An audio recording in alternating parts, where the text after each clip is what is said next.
Jamaah. Yeay. Oh jamaah. Yeay. Alhamdulillah. Tepuk tangan lagi, semangat lagi untuk belajar pada pagi hari ini. Untuk jamaah yang baru bergabung, tema kita hari ini adalah berjilbab tapi kok gitu. Biar nggak banyak tapi-tapi kata Ustadz Syam tadi, langsung aja deh mau nanya lagi deh. Tentang apa? Ini loh Ustadz, sini deh Ustadz. Oh, aku penasaran deh. Siap. Di zaman Nabi terdahulu sebelum zaman Nabi Muhammad SAW ya, jilbab tuh kayak apa sih? Apakah sama aja atau sebenarnya udah ada perintah untuk pakai jilbab apa belum gitu kan?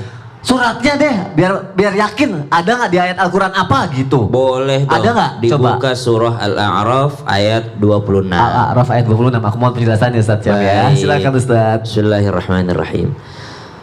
A'udzu billahi minasy syaithanir rajim.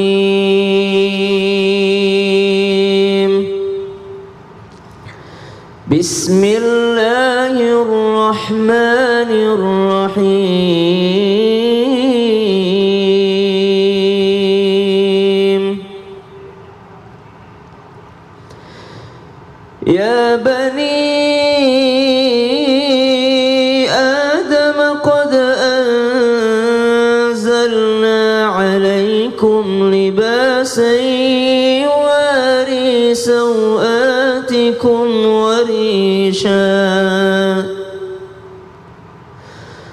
ولباس التقوى ذلك خير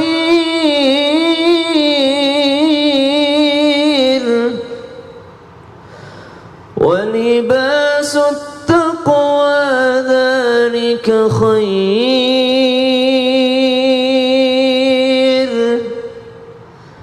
ذلك من آيات الله لعلهم يذكرون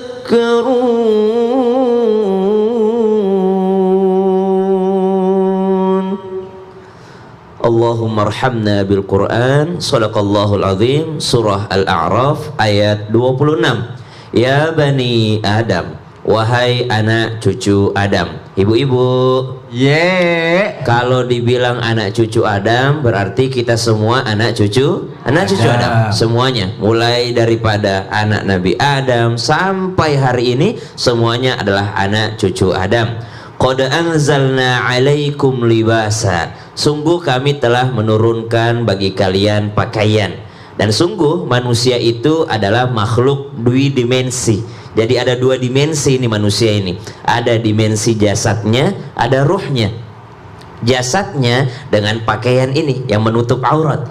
Tapi ruhnya itu walibasut taqwa dzalika khair. Pakaian takwa itu yang terbaik.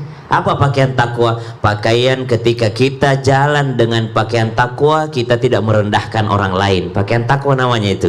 Ketika kita berjalan dengan pakaian takwa, kita tidak menghina orang lain. Pakaian takwa namanya.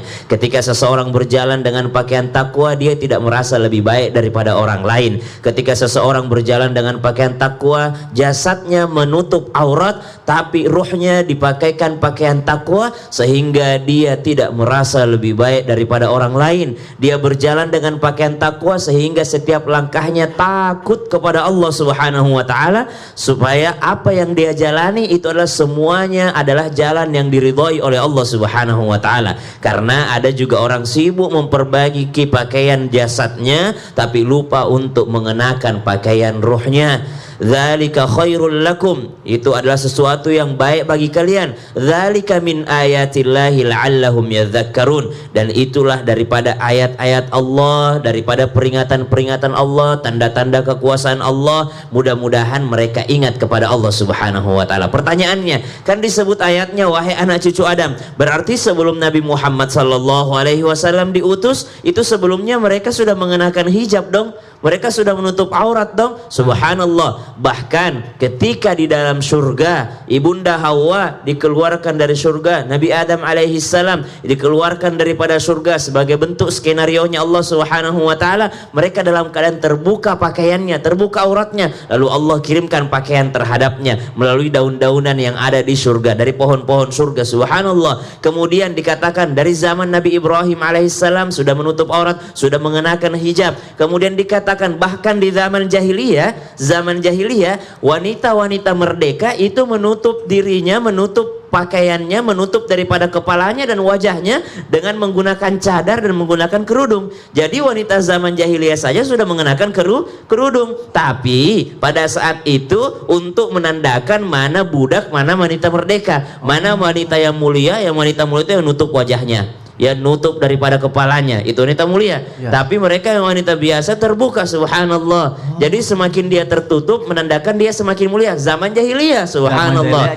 Ternyata kejahiliahan modern dianggap yang lebih pinter yang terbuka. Yang terbuka kebalik. Jahiliahan modern, subhanallah. Nah, turun ayat tentang hijab, ternyata semua wanita nutup aurat, semua laki-laki nutup aurat, semua wanita mengenakan hijab. Kalau keluar rumah, kalau ada non mahramnya, itu pada saat Nabi SAW sudah diutus dan Al-Quran turun. Bukan lagi menggambarkan strata sosialnya, tapi ternyata menggambarkan yang mana yang muslimah, yang mana yang tidak taat kepada Allah. Masya Allah, berarti nggak usah ragu lagi karena di Al-A'raf ayat 26 aja udah ada itu ya. Subhanallah. Masya Allah. Terima kasih atas penjelasannya.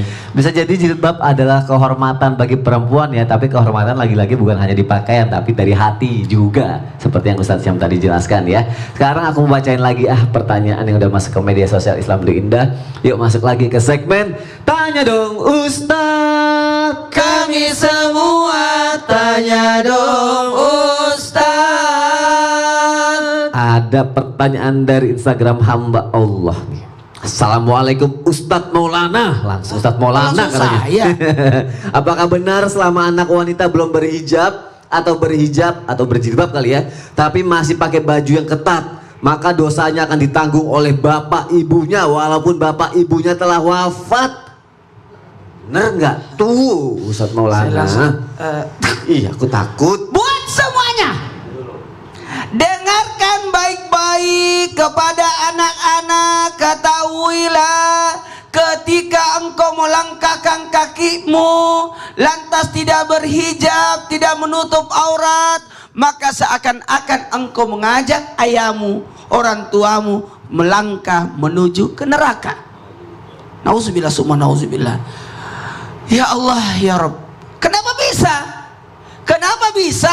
Selangkah anak perempuan keluar dari rumah tanpa menutup aurat, maka selangkah juga ayahnya hampir ke neraka. Hadis riwayat Tirmizi dan Hakim. Berbicara tentang bisakah? Kenapa? Karena ketahuilah tanggung jawab seorang ayah, sekali lagi seorang ayah dalam hal ini orang tua, untuk bertanggung jawab atas anaknya. Ku ampusakum wa ahlikum nara, diri dan keluarga. Dari sini kita bisa belajar untuk menyadarkan diri kita bahwa tanggung jawab seorang ayah tidak semudah itu, bro. Wih, asik banget. Keren. Tidak semudah itu, bro. Tidak semudah itu. Kenapa? Karena bukan hanya punya anak, tapi bertanggung jawab atas kehidupannya. Bukan hanya bertanggung jawab atas kehidupannya, tapi bertanggung jawab atas akhiratnya. Maaf, tanpa menggurui, hanya mengingatkan. Apalagi saya punya anak perempuan 3 lagi. Itu tanggung jawab yang sangat berat. Terima kasih banyak buat anak-anakku yang membantu saya untuk tidak melangkah kaki saya ke neraka. Jangan sampai mata kuluna lima tap alun. Jangan sampai saya pintar ceramah, anak-anak saya juga bermasalah. Alhamdulillah beliau anak-anak saya bersyukur pakai hijab. Nah, kenapa bisa? Ternyata adanya orang tua dalam hal ini ayah. Ini ingat ya, bersifat adayus, tidak peduli keluarga mau ngapain terserah. Maka nanti justru anaknya lah yang menyebabkan anak orang tuanya masuk ke neraka. Karena kenapa? Ya Allah, saya tidak pernah diajarkan tentang agama. Ya Allah, saya tidak ridha orang tua aku masuk surga. ibadahnya bagus, tapi dia tidak peduli dengan saya. Ini pembelajaran besar buat kita kepada anak-anak termasuk orang tua. Berarti kalau ada yang masih ada yang nggak pakai hijab atau ada yang pakai hijab tapi pakaiannya masih belum pas, berarti kasihan orang tuanya. Kasihan dong, ya? orang tuanya. Harusnya kalau sayang sama orang tuanya nggak kayak gitu ya.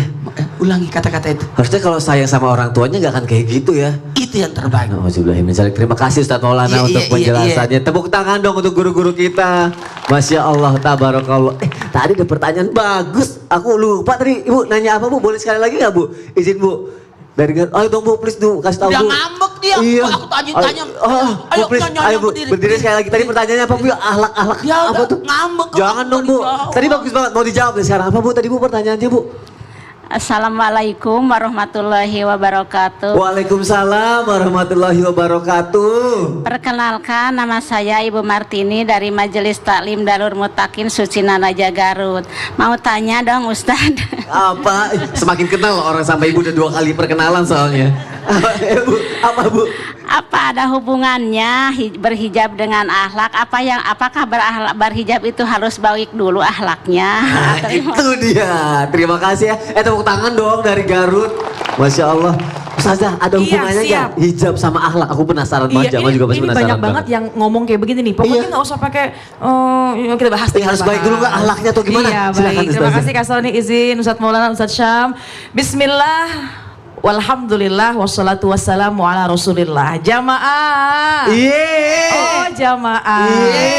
Alhamdulillah. Pemirsa alhamdulillah ya. Nih kalau ditanya gimana nih akhlaknya belum bener, udahlah pokoknya akhlakin dulu baru pakai jilbab. Nah ini adalah sesuatu ucapan yang salah. Kenapa? Karena dalam Islam hijab itu, jilbab itu hukumnya wajib bagi seorang wanita yang memang sudah baligh. Tapi banyak juga sekarang orang tua yang mencoba melatih anaknya yang memang masih kecil, masih balita, belum baligh, untuk melatih dirinya supaya senang untuk menggunakan hijab. Itu adalah sesuatu yang bagus ya. Jadi ketika seorang wanita sudah baligh, maka dia wajib hukumnya menggunakan hijab.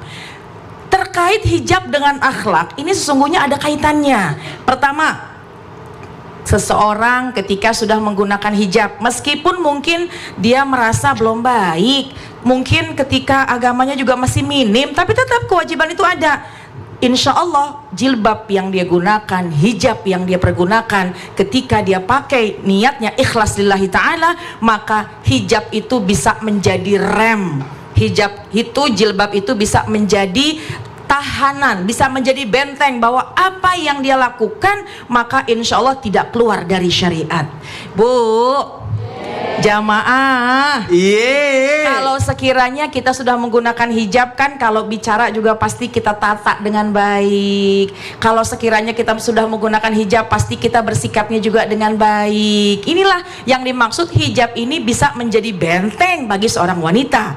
Jadi jangan tunggu, belum bener nih akhlaknya, jilbabin dulu deh hatinya, itu lain ya. Yang terpenting adalah pokoknya kita pergunakan dulu hijab, maka insya Allah perangai kita, akhlak kita, maka insya Allah pun juga akan ikut terhijab dan akan terjaga. Dan yang kedua, ini yang penting nih, yang namanya wanita berhijab itu bukan saja dia memperbaiki dirinya, bukan saja dia punya kewajiban untuk menjaga nama baiknya, menjaga nama baik keluarganya, tapi yang terpenting adalah dia pun juga harus berkewajiban menjaga nama baik Islam. Karena hijab, jilbab, pakaian syariah semacam ini adalah simbol seorang muslimah. Jadi pertama tadi dengan hijab, dengan jilbab, maka kita akan menjadi rem untuk kita melakukan sebuah kemaksiatan. Kita akan sangat berhati-hati. Dan yang kedua, semestinya kalau memang kita sudah menggunakan hijab, kita tahu kemanapun kita pergi, kemanapun kita jalan, kita sedang menggunakan simbol agama kebahagiaan kita, agama kebanggaan kita, yaitu agama Islam. Betapa banyak di luar sana orang yang bisa jatuh cinta dengan Islam, pertama karena kedamaiannya, karena ketentramannya, karena mungkin cinta damai, karena Islam itu kan indah, betul apa enggak? Iya, Islam alhamdulillah. Itu indah. Acara kita apa? Islam itu indah, alhamdulillah. Jamaah. Iya. Oh jamaah. Iya. Alhamdulillah. Lillah. Bersyukur kita kita kepada Allah, ketika kita menggunakan hijab, pakaian yang sudah syar'i sesuai dengan syariat, maka sebisa mungkin kita bukan hanya menjaga diri kita, bukan saja kita ini menjaga kehormatan kita, tapi ingat ada simbol Islam, agama kita yang harus kita junjung setinggi-tingginya. Kenapa begitu? Karena supaya menjadi bahasa kerennya nih yang sekarang adalah kita menjadi agent Islam di mana-mana. Masya Allah. Masya Allah. Ini kan kelihatan yang hadir di sini nih, Masya Allah, kalau jalan dengan baju yang panjang, kerudung yang menutup, maka insya Allah akan tampil lebih anggun lagi. Kemudian orang di luar sana, mohon maaf, mau godain gak mau goda jadi direm.